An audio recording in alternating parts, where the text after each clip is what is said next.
नमस्कार मंडळी, श्री स्वामी समर्थ. उन्हाळ्यात मनाला शांती व थंडावा देणारे हे सरबत तुम्ही एकदा प्याल तर सरबतच्या नक्कीच प्रेमात पडाल आणि पुन्हा पुन्हा हा मोहब्बतचा सरबत तुम्ही नक्कीच बनवाल. असा मोहब्बतचा सरबत आणि सोबत महत्त्वाच्या टिप्स. चला रेसिपीला सुरुवात करूया. सर्वात पहिलं दूध अर्धा लिटर घेतलेलं आहे. दुधाला गरम करून एक छानशी उकळी काढून घ्यायची आहे बघा. ही रेसिपी बनवताना दूध जास्त आटवायची जास्त गरज नाही. दुधाला उकळी आली की गॅस बंद करून दूध थंड होण्यासाठी ठेवूया. तोपर्यंत इथे कलिंगड स्वच्छ धुवून घेतलेला आहे. कलिंगड निवडताना महत्त्वाच्या टिप्स तुम्हाला सांगते बघा. कलिंगड हातामध्ये उचलून घ्यायचं. कलिंगडाच्या आकाराच्या मानाने कलिंगड जर जड असेल तर कलिंगडामध्ये पाण्याचे प्रमाण जास्त असून रसरशीत असे कलिंगड आहे समजायचं बरं का. टिप्स नंबर तुम्हाला 2 सांगते. कलिंगडच्या खालच्या बाजूला पिवळा डाग असला की समजायचं कलिंगड वेलीवर छान असं पिकलेलं आहे आणि कलिंगड गोड आहे असं म्हणून. जर कलिंगड पिवळ्या डागाऐवजी जर पांढरा डाग असेल तर कलिंगडाला समजायचं कलिंगड अजून कच्चा आहे, अजून पिकलेलं नाही. हे कलिंगड निवडताना तुम्हाला महत्त्वाच्या टिप्स नक्कीच उपयोगी पडतील बरं का. आपलं कलिंगड भरपूर असं रसरशीत असं कलिंगड आहे. लाल बुंद कलिंगड आहे बघा, तुम्ही बघू शकताय. कलिंगड कट करून घेतलेलं आहे अशा पद्धतीने. छोटे छोटे आपण स्कूप करून घेतलेले आहेत बरं का आणि अशा पद्धतीने सर्व आपण कूप करून घेणार आहे. आपण अर्ध कलिंगड इथे वापरतोय. सर्वात महत्त्वाच्या टिप्स तुम्हाला सांगते बरं का. कलिंगड मस्त असं लाल रसरशीत कलिंगड असलं की आपणाला रेसिपी बनवायलाही छान वाटतं. त्याच्यामुळे कलिंगड निवडताना ह्या महत्त्वाच्या टिप्स तुम्ही नक्कीच लक्षात ठेवा. इथे आपण अशा पद्धतीने कलिंगड इथे कट करून घेतलेलं आहे. हे कलिंगड मी जास्त मोठ्या आकारामध्ये पण जास्त क्यूबमध्ये पण न कट करता एकदम छोट्या साईजमध्ये क्यूबमध्ये कट करून घेतलेलं आहे. अशा पद्धतीने छोट्या छोट्या क्यूबमध्ये कलिंगड कट करून घेतोय बघा. कलिंगडाचे सेवन करणे खूप फायदेशीर आहे बरं का आता उन्हाळ्यामध्ये. कारण पाण्याचे प्रमाण कलिंगडामध्ये भरपूर असल्यामुळे शरीराची पाण्याची पातळी वाढवण्याचे काम कलिंगड करते. त्यामुळे कलिंगडाचे सेवन करणे उन्हाळ्यात खूप असे फायद्याचे आहे. इथे आपण कलिंगड अशा पद्धतीने क्यूबमध्ये कट करून घेतलेला आहे. अशा पद्धतीने आपण कलिंगड कट करून घेतलेला आहे. कट केलेल्या कलिंगडाच्या बिया काढून घ्यायच्या आहेत बरं का. कलिंगडाच्या बियाचे फायदे पण भरपूर आहेत, पण आपण सरबत पिताना दाताखाली आपण त्या बिया येतात त्यामुळे कसा कचकच लागतात. त्याच्यामुळे आपण त्या बिया आपण काढून घेणार आहे. तोपर्यंत आपलं दूध थंड झालेलं आहे. दूध एकदम थंड झाल्यावरतीच आपण कलिंगडाचे जे तुकडे केलेले आहेत, क्यूब केलेले आहेत ते टाकणार आहे बरं का. व्यवस्थित दुधामध्ये टाकून मिक्स करून दिलेलं आहे.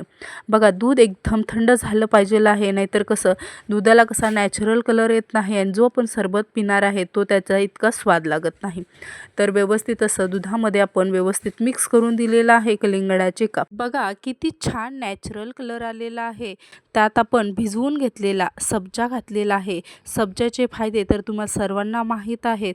नाश्त्याचे 3 चमचा भिजवून घेतलेला सब्जा टाकला. तुम्हाला आवडत असेल कमी जास्त तुम्ही सब्जा करू शकता. कलिंगड पण कसं गोड असते बरं का, त्याच्यामुळे अजून छान सरबताला गोडवा येण्यासाठी साखरेऐवजी आपण अर्धी वाटी ते खडीसाखर टाकलेली आहे. खडीसाखर व्यवस्थित असे टाकून मिक्स करून द्यायचे आहे. खडीसाखरेचे फायदे बघा, आपल्या शरीरातील उष्णता कमी करण्याचे काम ही खडीसाखर करते. खडीसाखर विरघळली की आपण इथे नाश्त्याचे 2 ते 3 चमच इथे रोज सिरप टाकून व्यवस्थित असं मिक्स करून द्यायचं आहे. म्हणजे अर्धी वाटी आपण रोज सिरप टाकलेला आहे बरं का. रोज सिरपमुळे काय होतंय, मस्त असं सरबताला एक छानसा असा कलर येतो आणि गोडवाही येतो बरं का. सर्व व्यवस्थित मिक्स करून दिलेला आहे. रोज सिरपमुळे कसा सरबताला गुलाबी रंग नॅचरल कलर आलेला आहे बघा. हा सरबत थोडासा घट्ट वाटत असल्यामुळे मी काय केलेलं आहे, वरून पाव लिटर दूध मी थंड करून ॲड केलेला आहे बरं का. हा सरबत आता पीत सुद्धा खायचा आहे बरं का. मस्त असा कलिंगडाचे तुकडे असल्यामुळे जर तुम्हाला मोहब्बतचा सरबतामध्ये बर्फाचे खडे आवडत असेल तर तुम्ही टाकू शकता. मी टाकले नाहीत बरं का, कारण कसं मुलं वगैरे पितात. हा मोहब्बतचा सरबत फ्रीजमध्ये मी 1 तासासाठी ठेवून दिला. नंतर काचेच्या ग्लासमध्ये आता मी गार्निशिंग करणार आहे. हा सरबत दिसायला जेवढा आकर्षित आहे तेवढाच बनवायला सुद्धा सोपा आहे बरं का. तुम्ही बघू शकताय किती छान नॅचरल असा गुलाबी कलर आलेला आहे. काचेच्या एक ग्लासमध्ये आपण हा गार्निशिंग करतोय बरं का. आणि मस्त असा 1 नंबर असा मोहब्बत का सरबत तुम्हाला दिसतोय ना. आता आपण गार्निशिंगसाठी काय करणार आहे, जे आपण कलिंगडाचे छोटे छोटे क्यूब केलेले ते आपण ह्याच्यावरती आपण गार्निश करणार आहे. त्याच्यामुळे मोहब्बतचा सरबत अजूनही छान असा उठून दिसेल बरं का. सर्व ग्लासमध्ये आपण ओतून दिलेला आहे. किती छान असा नॅचरल कलर आलेला आहे, तुम्ही पाहू शकता. एक चव विचारशिला तर एकच नंबर असा मोहब्बतचा सरबत झालेला. तुम्हाला आवडत असेल तर तुम्ही बर्फाचे खडेसुद्धा टाकू शकता बरं का. मस्त असा काचेच्या ग्लासमध्ये आपण मोहब्बतचा सरबत ओतून दिल्यानंतर इथे आपण गार्निशिंगसाठी जे कट केलेले कलिंगडाचे छोटे छोटे कूब होते ते मी थोडे ठेवून दिलेले, ते सर्व ग्लासवरती आपण एक एक एक एक करून ओतून दिलेले आहेत बरं का. आणि इथं आपण बदाम वगैरे आपण जे आवडत असतील ते ड्रायफ्रूट टाकणार आहे. तसे मोहब्बतच्या सरबतावरती ड्रायफ्रूट वगैरे टाकत नाहीत, पण सुंदर दिसण्यासाठी इथे मी बदामाचे क्यूब टाकून दिलेले आहेत. मस्त असं गार्निशिंग करून तयार झालेला आहे बघा आपला मोहब्बतचा सरबत.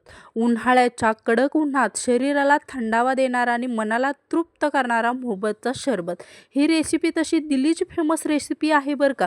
एखाद्यानं जर पिली ही रेसिपी, दिल्लीत काय आता गल्ली गल्लीसुद्धा तुम्ही बनवून पिणार ह्याची मला खात्री आहे बरं का. असा मोहब्बतचा सरबत तुम्हाला जर आवडला असेल तर पटकन जाता जाता सर्वांनी लाईक करायला विसरू नका बरं का. आणि व्हिडिओ जर आवडला असेल तर चॅनलला सबस्क्राईब करायला विसरू नका. उन्हाळ्याची सर्वांनी काळजी घ्या. Take care. Bye bye.